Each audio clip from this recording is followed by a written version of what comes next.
not gonna lie, these things, they can kind of suck.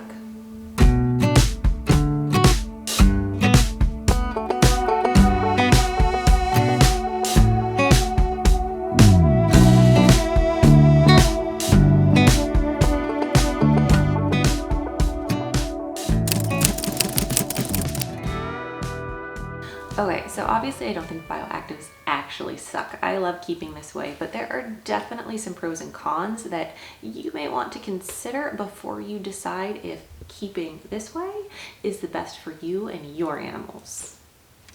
Hiya, my name is Abby. I am the curly hair keeper, and before we dig in, don't forget to hit that subscription button and notification bell, and let's go get our hands dirty. Today we are going to go through 4 different pros and cons of what it's like keeping in a bioactive enclosure.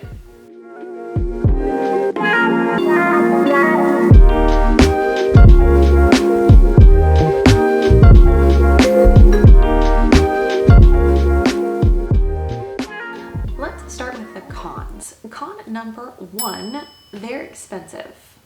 They just are.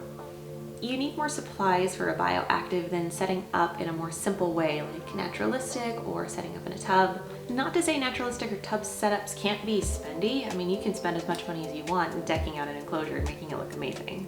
But for a bioactive to be successful, you need to invest a lot of money in the proper material like PVC enclosures, the correct substrate, drainage layer, plants, cleanup crew like isopods, springtails. You get the idea. And yes, you can set up a bioactive in a more simplistic way, really just substrate and cleanup crew would do it. There's always going to be more material essential for a bioactive setup versus other popular methods of keeping. Pro number 1, they're pretty. I'm a decently aesthetic person, especially when it comes to my enclosures, and I really enjoy it when my enclosures have a specific look to them. All of my bioactive enclosures are from the same company, Theyre Ranch. They have these really pretty front panels. They're very high quality PVC enclosures, and my favorite thing about them, because I really enjoy keeping bioactive, is you can order them with this higher substrate level. So they work really, really well for bioactive. If you want to get yourself one of these amazing enclosures, I do have an affiliate link in the description below. Full disclosure, I do get a commission if you purchase using that link below. Where are you going? My aesthetic goal is to eventually have this entire room just wall-to-wall bioactive enclosures, so when I come down here, it's just like walking into your own personal jungle oasis.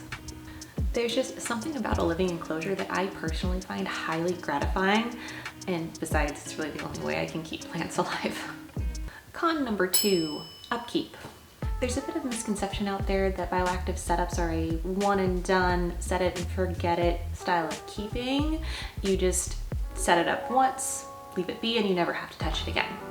And I'm sure there are people out there who are able to do this, set up a bioactive, get it perfectly balanced in its own little ecosystem and never have to touch it again. But I am not one of those people. In my experience, there's always going to be some kind of upkeep, whether that's trimming back plant growth, restocking your cleanup crew, or moving uprooted and moved plants, which happens quite often when you keep snakes in bioactives. I also still spot clean my bioactives so that way any larger waste items don't sit around and generate any mold. Because boas and retics have big poops. Yeah. Just like any other style of keeping, the upkeep of a bioactive takes some investment in both time and money. Pro number 2, they don't smell. This is one of my favorite things about bioactives. They don't smell. Okay, I mean, they do a little, but it's this nice, earthy, jungle type of smell. I don't get that urate after smell lingering in the snake room. After smell? Is that a thing? If it's not, it is now. It can be next to impossible to get every single bit of urate and poo that an animal produces, and this is where the cleanup crew comes in handy. Like I said before, I still spot clean my enclosures regularly, but anything that's left behind, the isopods and springtails take care of.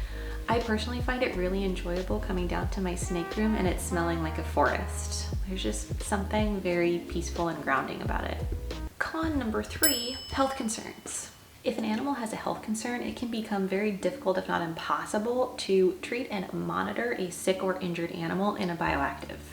Things like fecal matter are often cleaned up by isopods and springtails before a keeper has a chance to examine it. And parasites like snake mites can be next to impossible to treat in a bioactive without compromising the balanced ecosystem. Things like impaction can also become a concern here. Things like sphagnum moss and other substrate can stick to a feeder item, and if the animal consumes too much of that, that becomes a serious problem. And while there are ways to treat and prevent some of these concerns when keeping a bioactive, a good example would be adding something like a slate slab to a bioactive to do your feedings on to prevent substrate impaction. My go-to is always to keep sick or injured or new animals in a more sterile environment. Yes, a bioactive is much more aesthetically pleasing for me and probably a little more enriching for the animal, but if the animal's health is compromised in any way, it is time to move them to a different setup. Pro number 3, options. When it comes to building out bioactive enclosures, the sky is the limit. From the enclosure itself to background design to the type of plants you choose to the substrate to the cleanup crew you want to have in there, there's just so many options available. As long as you're selecting plants that are safe for the animal occupying the space and create those desired parameters, then you're good to go. Your enclosures can be the exact size and aesthetics customized to your preferences.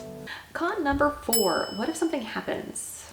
Now, what I mean by this is life happens.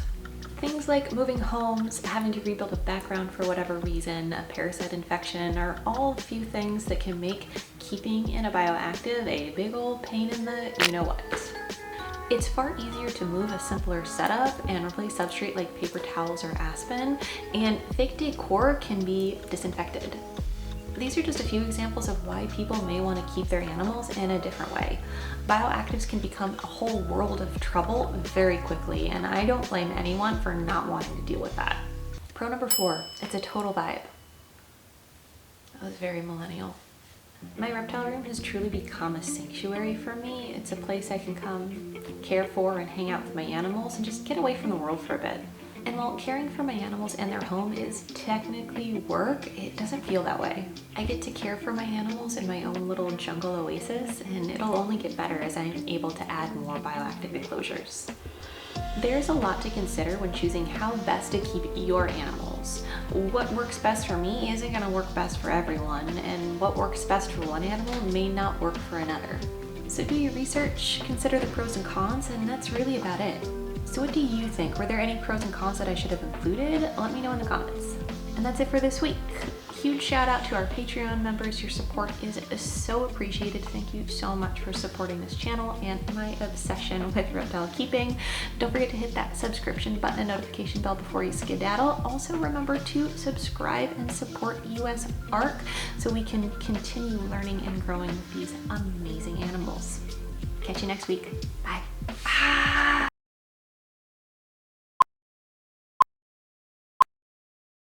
I have a snake. He's got my flannel and he won't give it back. It's okay. It's a good color for him. And while yes, you can set up a blah blah blah. I don't even know what that is, bud. Is that what you do? Yeah, like that. That was awkward. Oh, I need coffee. Coffee makes everything better.